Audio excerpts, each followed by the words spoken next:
Halo pemirsa GPR TV dari Sabang sampai Merauke, dari Miangas hingga Pulau Rote. Bertemu kembali dengan saya Anggria Ratri dalam kanal siaran berita pemerintah.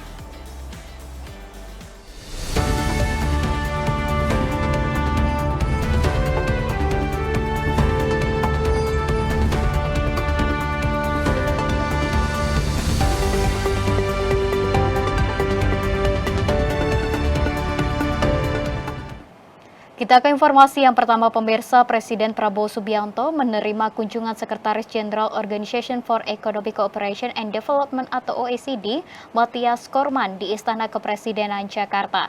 Kedatangan Cormann bertemu Presiden Prabowo merupakan bagian proses aksesi keanggotaan Indonesia di OECD.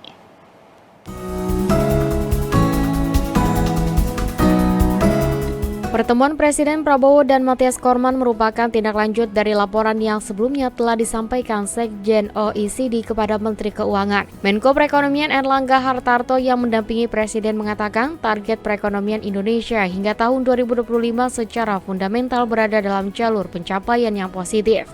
Erlangga juga mengatakan OECD memberikan masukan strategis termasuk rekomendasi peningkatan produktivitas di berbagai sektor. Sektor prioritas yang menjadi fokus bahasan dari pertemuan tersebut adalah digitalisasi, ketahanan pangan, ketahanan energi, dan program unggulan pemerintah lainnya.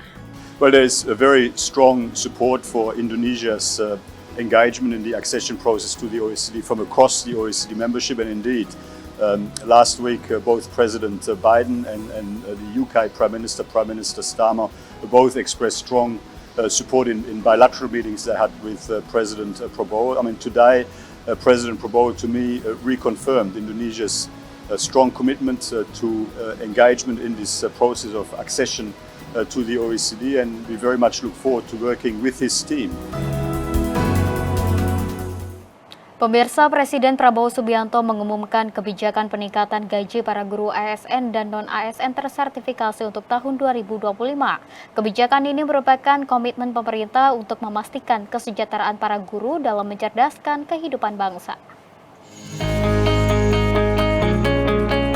Saat menghadiri puncak peringatan Hari Guru Nasional 2024 di Jakarta, Presiden Prabowo Subianto mengumumkan bahwa alokasi anggaran untuk kesejahteraan guru ASN dan non-ASN akan meningkat pada tahun 2025 menjadi Rp81,6 triliun, naik sebesar Rp16,7 triliun dibandingkan tahun sebelumnya. Anggaran tersebut juga akan dialokasikan untuk kegiatan sertifikasi bagi para guru di seluruh daerah dengan tambahan tunjangan kesejahteraan bagi guru ASN sebesar 1 kali gaji pokok. Sementara itu tunjangan profesi bagi guru non-ASN akan dinaikkan menjadi Rp2 juta per bulannya. Guru ASN mendapatkan tambahan kesejahteraan sebesar 1 kali gaji pokok.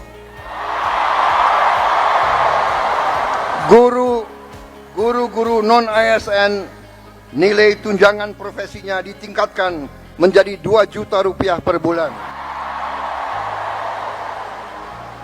Lebih lanjut, Presiden menekankan pentingnya peran guru dalam pembangunan bangsa sekaligus mengumumkan berbagai kebijakan baru yang bertujuan meningkatkan kesejahteraan para pendidik. Sebagai bagian dari komitmen pemerintah dalam meningkatkan kualitas dan profesionalisme guru, sebanyak 806.486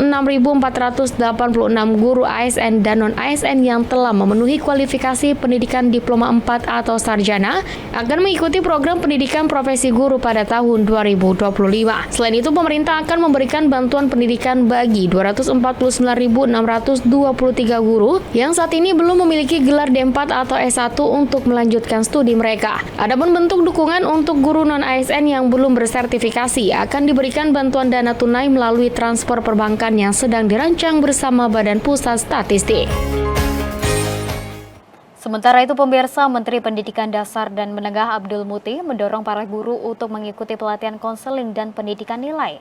Hal ini guna membentuk karakter anak bangsa demi mencapai pendidikan nasional. Membangun sistem pendidikan nasional yang mengedepankan pembentukan karakter bangsa menjadi salah satu prioritas Presiden Prabowo. Guna mewujudkan hal itu, Kementerian Pendidikan Dasar dan Menengah tengah melaksanakan program Budi Pekerti dan pelatihan guru yang telah dimulai sejak November 2024. Menteri Pendidikan Dasar dan Menengah Abdul Muti mengatakan, melalui pelatihan itu para guru akan diperkuat dengan materi bimbingan konseling dan pendidikan nilai. Abdul Muti menekankan bahwa guru yang hebat tidak sebatas mengajarkan materi pelajaran sesuai dengan keahliannya, tetapi juga bertanggung jawab membimbing dan mendampingi para murid, sehingga para murid bisa menjadi anak-anak yang hebat dengan kekuatan jasmani, rohani, intelektual, serta moral.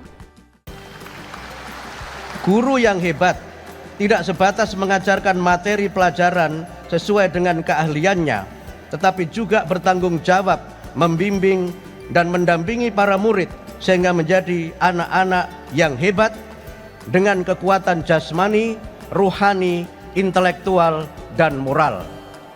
Indonesia akan menjadi kuat dengan guru-guru yang hebat dan anak-anak yang kuat. Pemirsa, Kemendikbudristek akan mengeluarkan surat putusan menteri terkait penugasan guru ASN dan non-ASN. Surat menteri akan memungkinkan para guru ASN dan non-ASN akan mengajar di sekolah swasta mulai 2025. Langkah ini merupakan upaya pemerintah untuk meningkatkan kualitas pendidikan di Indonesia.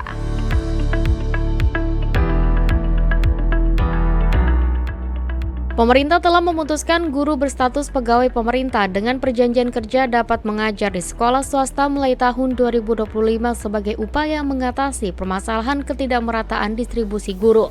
Menteri Pendidikan Dasar dan Menengah Abdul Muti dalam acara Hari Puncak Guru Nasional 2024 di Jakarta mengatakan akan mengeluarkan surat keputusan menteri terkait penugasan terbaru guru berstatus ASN, termasuk yang berstatus pegawai pemerintah dengan perjanjian kerja mengajar di sekolah swasta guna meningkatkan kualitas pendidikan. Ia menerangkan SK Menteri yang akan keluar dalam waktu dekat tersebut nantinya akan memberikan kesempatan kepada guru berstatus ASN untuk tidak hanya mengajar di sekolah negeri namun juga sekolah swasta.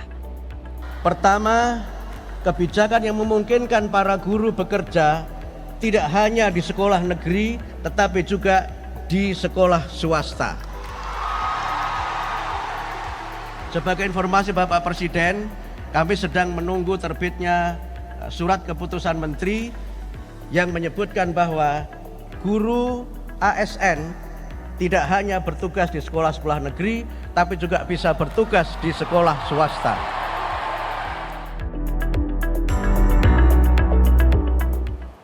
Pemirsa, kami akan segera kembali dengan informasi lainnya, tetaplah bersama kami.